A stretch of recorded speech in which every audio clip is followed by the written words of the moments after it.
सर्वांना नमस्कार. ऑफिसवाला लव विथ टशन या स्टोरीचे 102 एपिसोड यापूर्वीच अपलोड केलेले आहेत. कृपया ते सगळे एपिसोड ऐकण्यासाठी आपल्या चॅनलला भेट द्यावी. आवाज थोडा ओढल्यासारखा आहे कारण व्हिडिओ पहाटे 5 वाजता आवाज देते. ओके. तर ॲनिव्हर्सरी पार्टीनंतर स्वीटीच्या पोटात दुखायला लागलं आणि सगळेजण तिला हॉस्पिटलमध्ये घेऊन गेले. स्वीटीला डॉक्टरांनी आतमध्ये चेकअपसाठी घेतलं आणि रडणारी स्वीटी पाहून सगळेजण चिंतित झाले. आर्यन आता फार अपसेट होता आणि सतत त्या रूमकडेच बघायचा. अर्जुनसुद्धा त्याच्याजवळ निराश होऊन उभा होता. तन्वी डोळे मिटून बोटात बोटं गुंफून घट्ट हात दाबून बसली होती. जणू काही ती देवाला प्रार्थना करत होती की स्वीटीच्या बाळाला काही होऊ नये. आणि आता हॉस्पिटलमध्ये सुद्धा एक माणूस असा होता जो त्या बाळाच्या जीवावर उठलेल्या बॉसला फोन करून म्हणाला, बॉस, आता ही बातमी आणखीन कन्फर्म झालेली आहे. सगळेजण फारच चेहरे लटकवून बसलेले आहेत. आणि तो बॉस हसून म्हणाला, तू एक काम कर, हळूच कॅमेरा ऑन कर, मला ते सगळ्यांचे सॅड फेस दाखव. आणि आता त्या माणसानं सुद्धा त्याचा कॅमेरा ऑन केला. तन्वी अर्जुन आर्यनचा उतरलेला चेहरा दाखवला आणि तो निर्दयी माणूस खूप हसायला लागला आणि म्हणाला, यस, हेच बघायचं होतं मला, फक्त हेच. आर्यन देसाई, अर्जुन देसाई कसे चेहरा लटकवून बसले आहेत आणि मी एकाच वेळी 2 पिढ्यांची जिरवली आणि त्यांची येणारी पिढी संपवून टाकली, असं म्हणून तो हसत होता. पण आता तिथं रिया आली, कुणाल आला, नेहा आली, अतुलसुद्धा आला आणि ते सगळेच खूप काळजी करत होते. आणि अतुल म्हणाला, अर्जुन सर, काय झालं? स्वीटी आणि बाळ ठीक आहे ना? आणि अर्जुन खूपच बारीक आवाजात म्हणाला, माहीत नाही अतुल, डॉक्टर अजून काहीच नाही बोलले, तिचं चेकअप सुरू आहे. अतुल, बेबी ठीक असेल ना रे? असं म्हणून अर्जुनच्या डोळ्यात पाणी आलं. आणि नेहमीच कणखर असणारा अर्जुन आज भावूक झाला. त्याचा भरून आलेला गळा आर्यनच्या लक्षात आला आणि आर्यनने अर्जुनच्या गळ्यात मिठी मारली आणि रडायला लागला आणि म्हणाला, डॅड, हे काय झालं? असं कसं झालं? नेहा म्हणाली, रडू नकोस आर्यन, डॉक्टर काय तेच सांगतील. बेटा, काहीही नाही होणार तुझ्या बेबीला.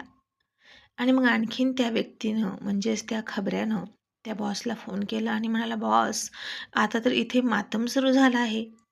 खूप सगळे फॅमिली फ्रेंड जमा झालेले आहे तिथे. आणि तो बॉस म्हणाला, होणारच.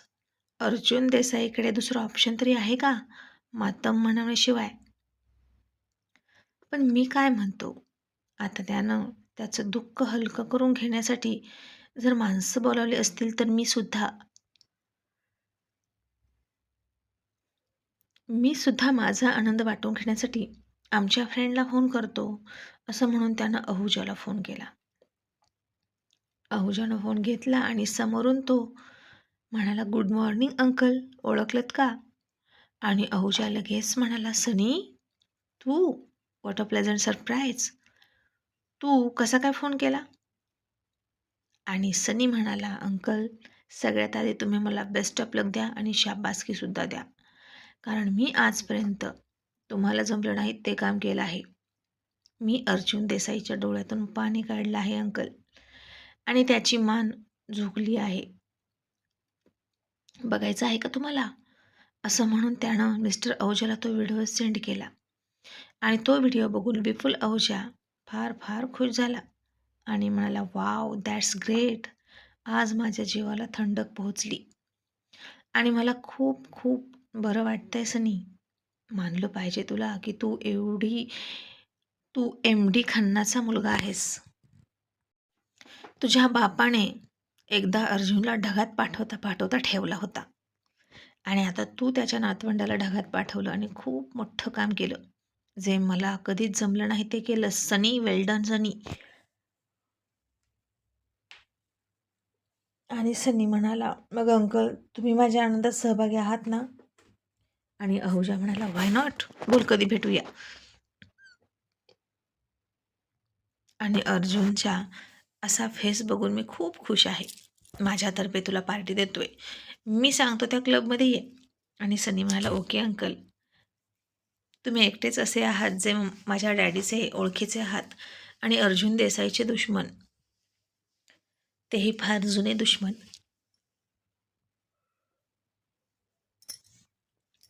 आणि आपण दोघेही मिळून अर्जुन देसाईचं सांत्वन करायला जाऊया. आणि विपुल अहुजा खुश होत म्हणाला, अरे ते तर करूयात, पण तू इंडियात केव्हा आलास ते आधी सांग. सनी म्हणाला, मी काही महिन्यांपूर्वीच आलो आणि आल्यापासून मी कोणाची कॉन्टॅक्ट नाही केला, कारण मला हे करायचं होतं. आणि अहुजा म्हणाला, अरे पण तू हे केलं तरी कसं? अर्जुन देसाईच्या घरात घुसून इतकं मोठं धाडस करणं सोपं नाही. सनी म्हणाला, सांगतो अंकल, सगळं सांगतो, आधी आपण भेटूया, मग सगळं सांगतो. आणि अहुजा म्हणाला, ओके. आणि फोन ठेवल्यानंतर अहुजा तर खूप खुश झाला होता आणि म्हणाला, बिचारा बेबी, त्याच्या ग्रँडफादरच्या कर्माची शिक्षा त्याला भेटली. मग आता सनी पुन्हा त्याच्या हॉस्पिटलमधल्या खबऱ्याला फोन केला आणि विचारलं, पुढची अपडेट काय आहे? स्वीटी हॉस्पिटलमधून बाहेर आली का? आता मला शेवटची अपडेट दे. आणि तो म्हणाला, नाही बॉस, अजून ती आली नाही. बाहेर मात्र खूप गर्दी आहे. आता तर अर्जुन देसाईचं जावई आणि मुलगीसुद्धा आली आहे. आणि इतक्यात स्वीटीच्या रूमचा दरवाजा उघडला. डॉक्टर बाहेर आले आणि अर्जुन डॉक्टरांना म्हणाला, डॉक्टर काय झालं? स्वीटी आणि तिच्या पोटातलं बाळ ठीक आहे ना? आणि डॉक्टर मान खाली घालून म्हणाले, आय एम सॉरी, तुम्ही तिला भेटू शकता. आणि आता आर्यन आणखीनच काळजीत पडला आणि तो धावतच स्वीटीकडे गेला. आणि स्वीटी आता निष्प्राण होऊन बेडवर पडली होती आणि तिच्या एकाच डोळ्यातून अश्रू वाहत होते.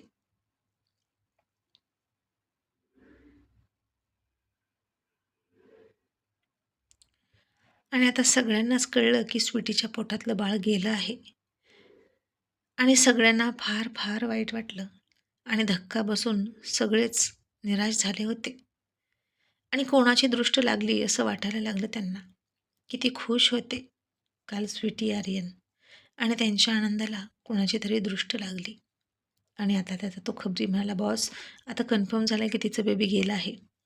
आणि सनी म्हणाला, ओके, आता तू परत ये, आता तिथं तुझं काहीही काम नाही.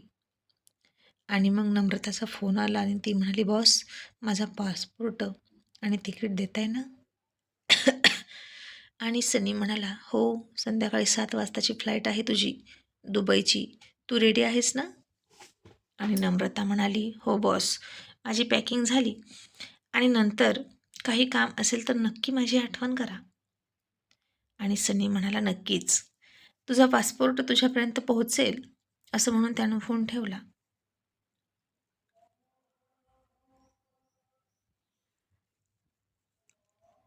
आणि आता इकडे आर्यन स्वीटी एकमेकांच्या मिठीत येऊन खूप रडत होते.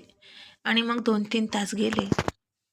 डॉक्टरला तर मी म्हणाले, डॉक्टर, मी तिला घरी घेऊन जाऊ का? डॉक्टर म्हणाले, हो, मी काही औषधं देतो ते घ्या आणि काळजी घ्या त्यांची, त्यांना फार मोठा धक्का बसला आहे. आणि तन्वी म्हणाले, डॉक्टर, फक्त तिला एकटीला धक्का नाही बसला, तर आम्हा सगळ्यांना धक्का बसला आहे. थँक्यू सो मच, असं म्हणून ती स्वीटीकडे गेली आणि तिच्या डोक्यावरून हात फिरवला आणि म्हणाली, स्वीटी, रडू नको बाळा. तशी स्वीटी तन्वीच्या गळ्यात पडून रडली. मग सगळ्यांनी तिला समजवलं आणि आर्यन म्हणाला, स्वीटी, घरी चल. आणि तो स्वीटीला खूप सांभाळून घरी घेऊन येत होता. आणि ती म्हणाली, आर्यन, आता माझी इतकी काळजी घ्यायची गरज नाही, कारण आता माझ्या पोटात आपलं बेबी नाही. असं म्हणून पुन्हा तिच्या डोळ्यात पाण्याची धार लागली. आणि रिया म्हणाली, स्वीटी बेटा, रडू नकोस. तन्वी दिदी, तुम्हीही गाडीत बसा. अतुल म्हणाला, हो ना अर्जुन सर, उगीच कोणी बघितलं, मीडियाने वगैरे तर बातमी होईल, आपण घरी जाऊया. आणि मग सगळेच घरी गेले आणि त्या खबऱ्याने सनीला शेवटची अपडेट दिली आणि म्हणाला, बॉस, आता सगळे घरी गेले रिकाम्या हातानं. आणि सनी खन्ना खुश झाला. आणि मग घरी गेल्यानंतर स्वीटीला तिच्या रूममध्ये ठेवलं. आर्यन तिच्याजवळ गेला होता आणि थांबला होता. आज ऑफिसला कोणीच गेलं नाही, पण ऑफिस तरीही सुरू होतं त्याच्या नेहमीच्या रुटीनप्रमाणे. आणि अतुल विचार करत म्हणाला, मी काय म्हणतो अर्जुन, हे कसं झालं? स्वीटी पडली वगैरे होती का? आणि तन्वी म्हणाली, अरे बापरे, डॉक्टरांना तर हे विचारायचंच राहिलं की हे कसं झालं. आणि ती म्हणाली, मी फोन करते डॉक्टरांना. असं म्हणून तिनं डॉक्टरांना कॉल केला आणि डॉक्टर हे कसं झालं असं विचारलं आणि डॉक्टर म्हणाले, रात्री तिच्या खाण्यात नक्कीच काहीतरी आलं होतं. असं काहीतरी औषध आलं आणि तिचं मिसकॅरेज झालं. बाळ 3 महिन्याच्या आतलं होतं, कमजोर होतं, त्यामुळे पोटातच संपलं. आणि हे ऐकून तन्वीला धक्का बसला. आता आर्यानं सुद्धा ते ऐकलं आणि ती म्हणाली, मॉम, स्वीटी दीच्या खाण्यापिण्याची जबाबदारी कोणावर असते? तन्वी म्हणाली, नेहमी नम्रतावर होतीच. नम्रता? एक मिनिट, आज नम्रता का नाही आली? आणि अर्जुन म्हणाला, तनू, आता ती का येईल? बहुतेक तिनं तिचं काम केलं म्हणून ती आली नसेल. आणि अतुल म्हणाला, म्हणजे नम्रतानं हे सगळं केलं? ओ माय गॉड, पण तिची आणि स्वीटीची काय दुश्मनी आहे? आणि अर्जुन म्हणाला, तेच तर शोधायचं आहे अतुल, आणि म्हणूनच हे सगळं केलं. आणि अतुल काहीच न कळून म्हणाला, म्हणजे सर, तुम्हाला काय म्हणायचं आहे? अतुल चक्रावला आहे हे बघून अर्जुन म्हणाला, अतुल काही नाही, तुला सगळं सांगतो, तू ऑफिसला जा. आणि थँक्यू सो मच आल्याबद्दल. अतुल म्हणाला, अर्जुन सर, तुम्ही इतके रिलॅक्स का बोलताय? काय झालं ते मला पटकन सांगा, नाहीतर मला फार भीती वाटत आहे. आणि तन्वी सगळ्यांना म्हणाली, प्रत्येकाने आपल्याकडचे आपले आपले मोबाईल चेक करा, मी काहीतरी पाठवलं आहे. कारण आता इथे एक शब्दही बोलणं चुकीचं आहे, कारण तो लगेच हवेसारखा कोणाजवळ तरी पोहोचतोय. आणि सगळ्यांनी आपले आपले मोबाईल चेक केले आणि त्यामध्ये एक गुड न्यूज होती आणि ती वाचून सगळ्यांचे चेहरे रिलॅक्स झाले. पण तितकंच त्यांच्या चेहऱ्यावर प्रश्नचिन्हसुद्धा होतं आणि हे कसं काय असं वाटत होतं. मग ते स्वीटीचं रडणं, ते हॉस्पिटलमध्ये तिला घेऊन जाणं, हे सगळं काय आहे?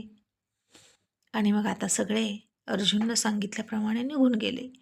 पण गेटमधून बाहेर पडताना सगळ्यांनी आपले चेहरे खूप दुःखी केले होते. आणि मग तन्वी अर्जुन स्वीटीकडे गेली. अर्जुननं तिच्या डोक्यावर हात ठेवला आणि म्हणाला, स्वीटी बेटा, आय एम सॉरी, अशा अवस्थेत मी तुला ड्रामा करायला लावला.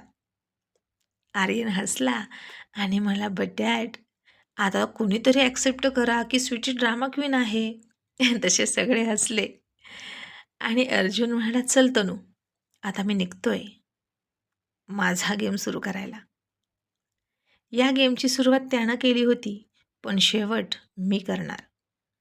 तो कोण आहे जो माझा वंश संपवायला निघाला, ते मला बघायचंच आहे. आणि आर्या म्हणाली, डॅड, ज्यानं माझा बाप काढला होता तो तर नसेल? नम्रताला त्याच ब्लॅक कारवाल्याशी बोलताना मी बघितलं आहे डॅड. आणि स्वीटी म्हणाली, मामा, जो माझं बाळ संपवायला निघाला होता ना, तो जिवंत नाही राहायला पाहिजे आणि तो बाळ जन्माला घालण्याच्या लायकीचा सुद्धा नाही राहायला पाहिजे. आणि अर्जुन म्हणाला, ऑफकोर्स बेटा, तसंच होईल. तनू, नम्रताचे डिटेल्स दे. तन्वीनं आता लगेच तिच्याकडचे नम्रताचे कागद दिले आणि म्हणाली, अर्जुन, मला माहीत नव्हतं ही अशी निघेल. सगळे डॉक्युमेंट मी व्हेरीफाय करून बघितले आणि सगळे खरे खरे आहेत. त्यात कुठेच डुप्लिकेटपणा नाही, म्हणून मला खरं वाटलं. आणि अर्जुन म्हणाला, तनू, तिचे डॉक्युमेंट तर खरे आहेत, पण तिच्या नियतमध्ये खोट आहे. आणि अर्जुनशी पंगा म्हणजे जीवनाशी मुकणं. आणि इथं तिनं फक्त अर्जुनसोबत पंगा नाही घेतला, तर तिनं एकूण 3 पिढ्यांसोबत पंगा घेतला आहे. तिनं आणि तिच्या बॉसनं. आणि आता तितकाच जबरदस्त शॉक आणि शिक्षा त्यांना मिळायलाच हवी. असं म्हणून अर्जुन उठला आणि त्यानं सगळे डॉक्युमेंट जयला पाठवले आणि मला, जय, तिची चौकशी कर राईट नाव. आणि ओके बॉस म्हणून जयसुद्धा कामाला लागला. लगेच नम्रताच्या घराकडे त्याची माणसं गेली आणि तिथं जाऊन बघितलं तर घराला कुलूप. आणि आसपास चौकशी केली आणि कळलं की नम्रता आता बाहेरगावी गेली आहे कुठेतरी. जयनं अर्जुनला रिटर्न कॉल केला आणि म्हणाला, बॉस, ती इथे नाही, घराला कुलूप आहे. बहुतेक एक तर ती शहर सोडून जाण्याच्या तयारीत आहे, कदाचित देशसुद्धा. आणि अर्जुन म्हणाला, नक्कीच. इतका मोठा अपराध केल्यानंतर ती इथं थांबणं शक्य नाही. जय, सगळे रेल्वे स्टेशन, एअरपोर्ट शोध आणि ती नक्की कुठे आहे ते चेक कर. आता बघता बघता सायंकाळ होत आलीच होती. नम्रता घरातून निघाल्यानंतर इकडे तिकडे टाइमपास करत एअरपोर्टमध्ये घुसली होती. रेल्वे स्टेशनवरचे CCTV कॅमेरे जयने चेक केले. बस स्टँडवरचे सुद्धा सगळे CCTV कॅमेरे चेक केले. त्यानं खूप सगळी माणसं पेरली होती आणि जिकडे तिकडे पळवली होती. आणि एअरपोर्टवरचे सुद्धा कॅमेरे चेक केले आणि नेमकी नम्रता 6:15 चेक इन करताना दिसली. आणि त्यानं अर्जुनला कॉल केला आणि सांगितलं, बॉस, ती एअरपोर्टमध्ये आहे आणि आता दुबईच्या विमानात बसलेली आहे. कारण आता 6:30 वाजले आहेत. आणि अर्जुननं घड्याळात बघितलं आणि फोन खाली ठेवला आणि लगेच दुसरा फोन फिरवला आणि त्या विमान कंपनीशी बोलत म्हणाला, हॅलो, अर्जुन देसाई स्पीकिंग. तुमच्या कंपनीच्या सगळ्या एअरलाईन्स आत्ताच्या आत्ता थांबवायच्या.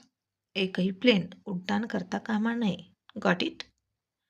आणि आता अर्जुनला कोण नकार देणार? आणि नम्रताचं विमान होतं तिथेच थांबलं. आणि नम्रता मात्र खुश होती. आता अर्ध्या तासातच विमान उड्डाण करणार आणि ती दुबईमध्ये सुखरूप पोहोचणार, अशा भ्रमातच खुश होती. आणि आता त्या विमानात तर भरपूर प्रवासी होते आणि या विमानामध्ये काहीतरी असुविधा असल्यामुळे इतर प्रवाशांना दुसऱ्या विमानात हलवण्यात येत आहे, अशी सूचना झाली. तसे सगळे प्रवासी खाली उतरले आणि दुसऱ्या विमानात बसायला गेले. आणि नम्रतासुद्धा उतरायला गेली तशी लाईट गेली. विमानामध्ये अंधार पसरला आणि पटकन तिला कोणीतरी त्या अंधारातच खुर्चीसोबतच बसवली आणि बेल्टने बांधून टाकली. मग तिचा मोबाईल घेतला आणि त्याच्यातून तिने सगळ्यात जास्त आणि शेवटी कोणाशी कॉन्टॅक्ट केले ते कॉन्टॅक्ट बघितले तर एकच नंबर दिसत होता, तिच्या बॉसचा. तो नंबर आता सायबर कॅफेमध्ये पाठवला आणि हा नंबर सध्या कुठे आहे ते बघितलं आणि त्याचं लोकेशन दाखवलं, गुड नाईट कॅफे. आणि अर्जुनने ते लोकेशन स्वतःकडे घेतलं आणि अर्जुन आणि आर्यनची गाडी खूप म्हणजे खूप फास्ट गुड नाईट कॅफेकडे वळाली. नम्रता आता घाबरली होती आणि इकडे गुड नाईट कॅफेमध्ये अतुल आणि सनी एकमेकांना भेटले आणि फार फार हसत होते. तिथेही खूप गर्दी होती आणि हळूहळू तिथली गर्दीसुद्धा कमी केली आणि बघता बघता दोघेच तिथे उरले. आता त्या विमानाभोवती आणि त्या कॅफेभोवती काळ्या कोटातल्या बॉडीगार्डचं जाळं होतं आणि लाईट गेली, अंधार झाला आणि विपुल आहुजा म्हणाला, कोण आहे रे? इथे अंधार कसा झाला? आणि त्याला एक ओळखीचा आवाज आला, तुझा बाप. आणि लाईट लागली आणि त्याच्यासमोर टेबलवर पायावर पाय ठेवून बुटांच्या आड एक चेहरा लपलवलेला माणूस होता. आणि सनी म्हणाला, कोण आहे? आणि त्याच्या पाठीमागून आवाज आला, तुझ्या बापाचा कर्दनकाळ आणि आता तुझा सुद्धा. सनीनं पाठीमागे बघितलं तर आर्यन होता आणि पुन्हा पुढं बघितलं तर अर्जुनने 2 बुटांच्या मधून त्याला त्याचा चेहरा दाखवला. आणि विपुल आहुजा आणि सनी घाबरले. आणि इकडे विमानामध्ये सुद्धा नम्रता आता ओरडायला लागली, कोण आहे सोडा, कोणी पकडलं सोडा, हेल्प मी. आणि आता लाईट लागली आणि समोर तिला सुद्धा ओळखीचे 2 चेहरे दिसले. एक म्हणजे तन्वी आणि दुसरी म्हणजे आर्या. दोघीही नम्रताकडे हाताची घडी घालून थंड नजरेनं बघत होत्या आणि त्या थंड नजरेत नम्रताला तिचा मृत्यू दिसला.